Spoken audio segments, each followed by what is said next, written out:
அண்மைச் செய்தி. நெல்லை பாப்பாக்குடியில் காவலரை அரிவாளால் தாக்க முயன்ற சிறுவனை போலீசார் சுட்டு பிடித்திருப்பதாக தகவல் கிடைத்திருக்கிறது. போலீசார் துப்பாக்கிச் சூட்டில் காயமடைந்த சிறுவன் நெல்லை மருத்துவக் கல்லூரி மருத்துவமனையில் அனுமதிக்கப்பட்டிருக்கிறார். மேலும் விவரங்களை செய்தியாளர் ராமசுந்தரம் வழங்கிட கேட்கலாம். ராமசுந்தரம், வணக்கம். இந்த சம்பவத்தின் பின்னணி என்ன? தற்போது சிறுவன் எந்த பகுதியில் சுடப்பட்டிருக்கிறான்?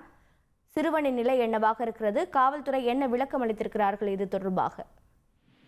நெல்லை மாவட்டம் பாப்பாக்குடி பகுதியில இருதரப்பு இடையே மோதல் ஏற்பட்டிருக்கிறது. இந்த தகவல் தெரிந்து சம்பவ இடத்திற்கு சென்ற பாப்பாக்குடி போலீசார் அவர்களை தடுக்க முயற்சித்த போது 17 வயது சிறுவன் ஒருவன் காவல்துறையினரை அரிவாளால் விரட்டி இருக்கிறார். அதுல ஒரு காவலருக்கும் காயம் ஏற்பட்டிருக்கிறது. இந்த நிலையில கூடுதல் போலீசார் சம்பவ இடத்திற்கு சென்ற போது அவர்களையும் அரிவாளால் அந்த சிறுவன் வெட்ட முயற்சித்த போது காவல்துறையினர் தப்பி ஒரு வீட்டிற்குள் சென்றிருக்கிறார்கள். கதவை பூட்டிய நிலையில கதவிலும் அரிவாளால் சரமாரியாக வெட்டியிருக்கிறார். இந்த நிலையில உயிருக்கு ஆபத்து ஏற்படக்கூடாது என்ற நிலையில போலீசார் கதவில சுட்டு அந்த சிறுவனை பிடித்திருக்கிறார்கள். அப்போது சிறுவனுக்கு வயிற்று பகுதியில காயம் ஏற்பட்டதாக சொல்லப்படுகிறது.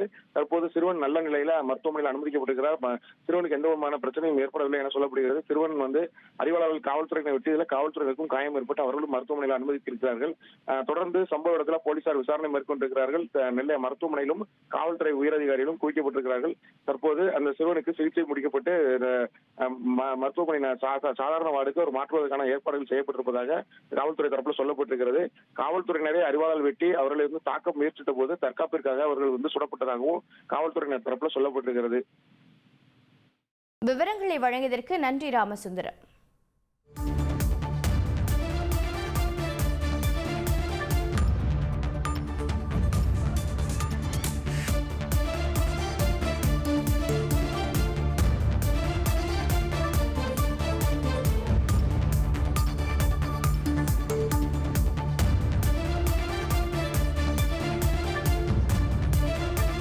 ட்ரெண்ட ஃப்ரெண்ட் ஆக்கிக்கோங்க. தந்தி டிவியின் சப்ஸ்கிரைபர்ஸ் அண்ட் ஃபாலோவர்ஸ் குடும்பத்துல நீங்களும் இணையுங்க.